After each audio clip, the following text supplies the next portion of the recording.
Great website, by the way. And then obviously the Vassner website, vassner.org, for more information. They don't give out actually too much information on their website, so I mean they do some, but you can't find the explicit laws on there, which was very surprising to me. So any questions? I know there will probably be some. Have you actually ever heard Bill Zimmerman speak about how he basically, before the Wassenaar Agreement, how he got around it? Like they were trying to nail him on U.S. export controls. No, I haven't. Because the NSA was all worried about PGP getting out, and so this was actually before those laws, but he just released it to the public freely. Yeah. And it was kind of like a screw you, because once it's out there in the public domain, who's going to stop it? Yeah, exactly.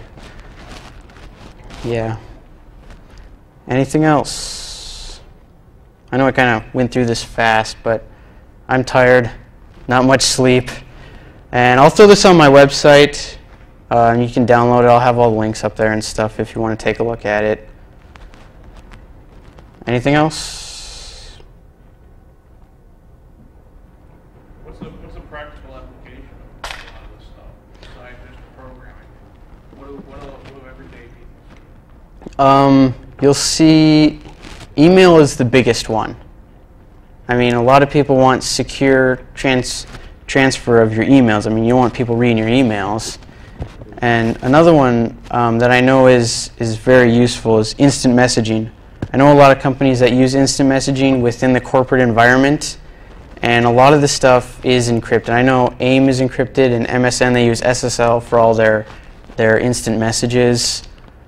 But I think email is definitely the biggest thing right there. Any more? The other application for email is signing. Yes, yeah. That comes in with PGP and stuff.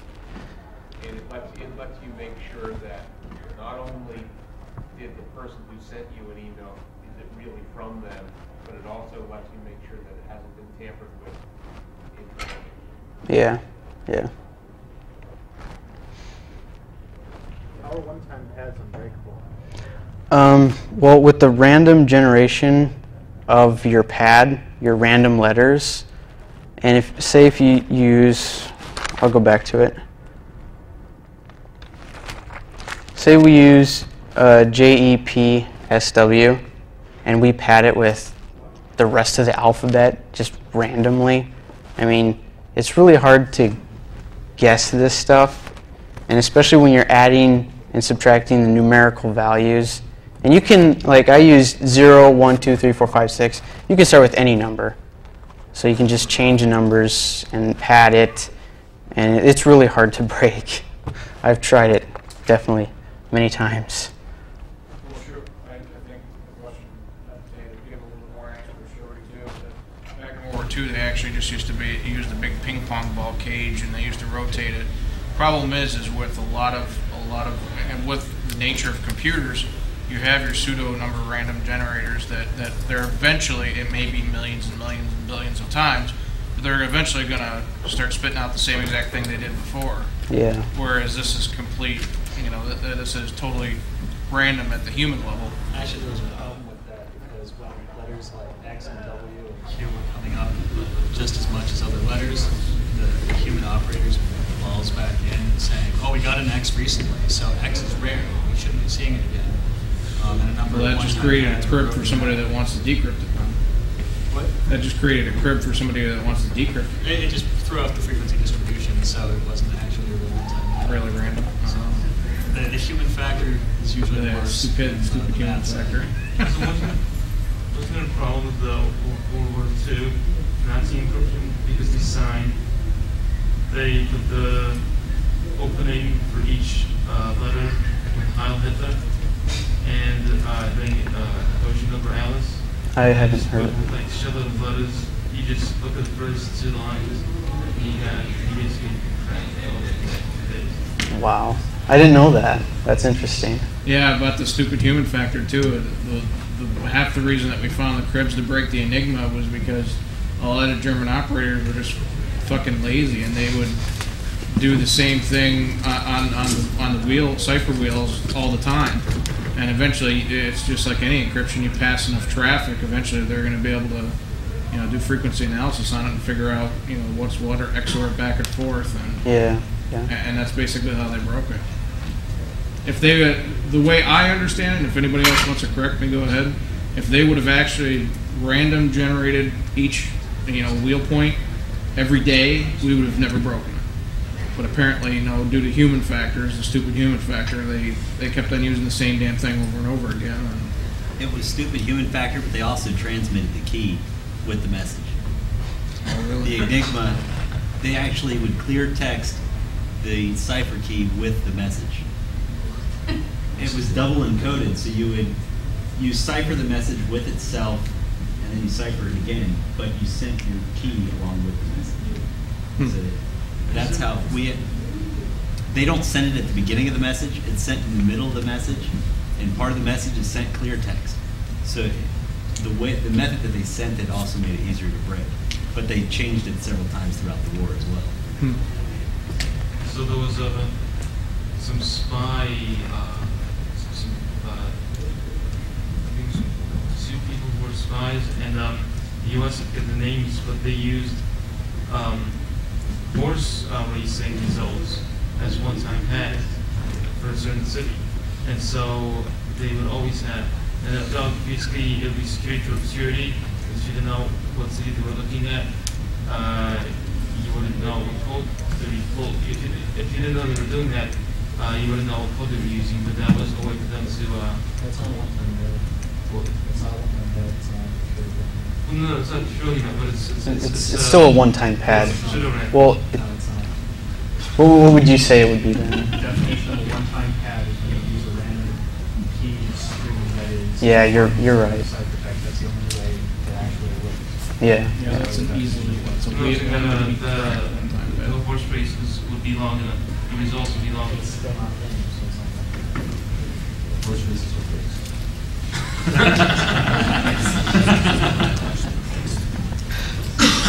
All right. Anything else?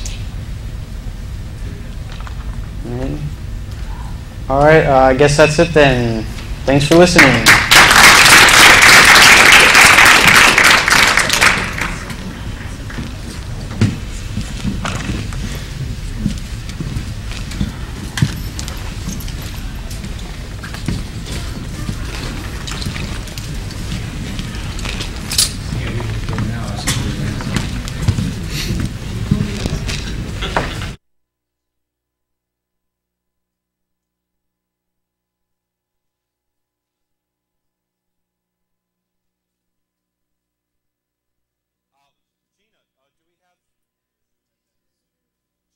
We want to close up the scavenger hunt, see how well this works.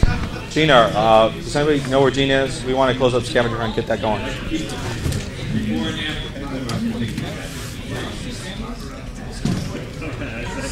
Also, myself, Nate, how much do we have a winner for anything but Ethernet? Was that ever determined, or was it kind of like a...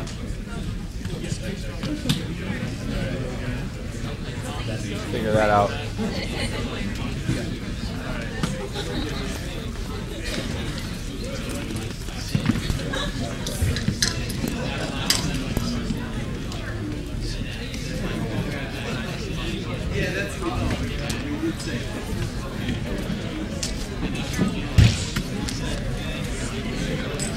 Once that back wall is broken down, I'll get started a little bit.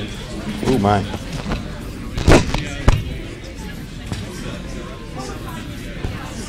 Kind of, sort of, yeah.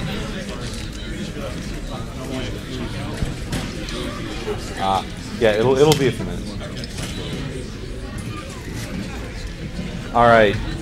I'm going to kind of get started here, everybody, just because I want everybody to be able to get home. I know a lot of you have a really long drive.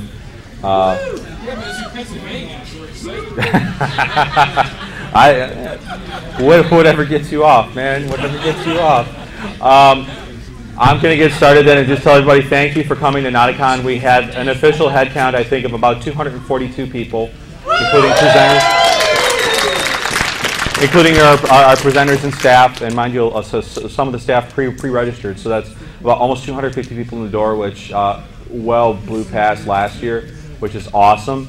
A lot of you who here was their first Nauticon? Wow. Wow. Just anybody have any weird way they found out about Nauticon? Like I know I heard it from a friend, or I heard it. It came to me in a dream. How many Linux Fest? How many people here went to Linux Fest? Ohio Linux Fest. That's pretty cool. And when are you doing Ohio Linux Fest again, Greg? 9/30/06.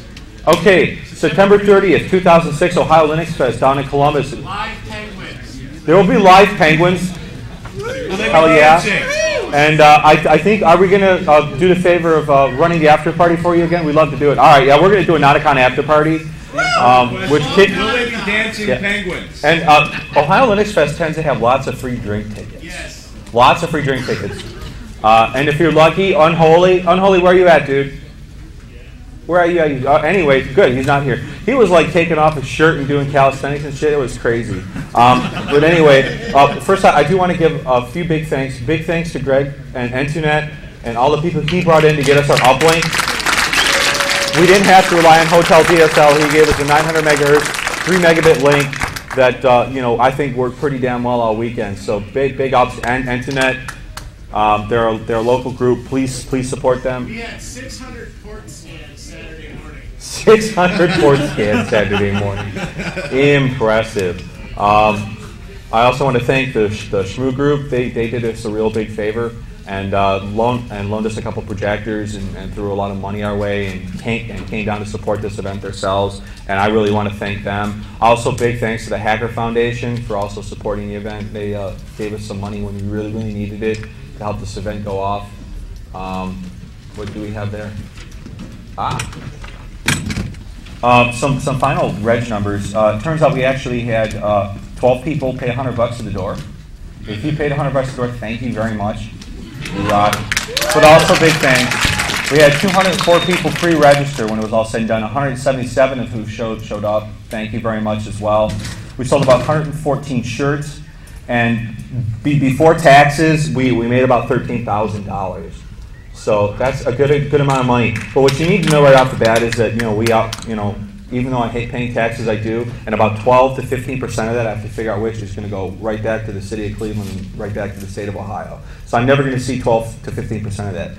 2 to 2.5% more is gone with PayPal fees, credit card fees, all that kind of stuff. So right off the bat, I'm not seeing 20% of what you gave me. On top of that, this space is costing us about $1,500. I went through about $1,000 in printing costs. The badges cost about $600. Programs cost about $650.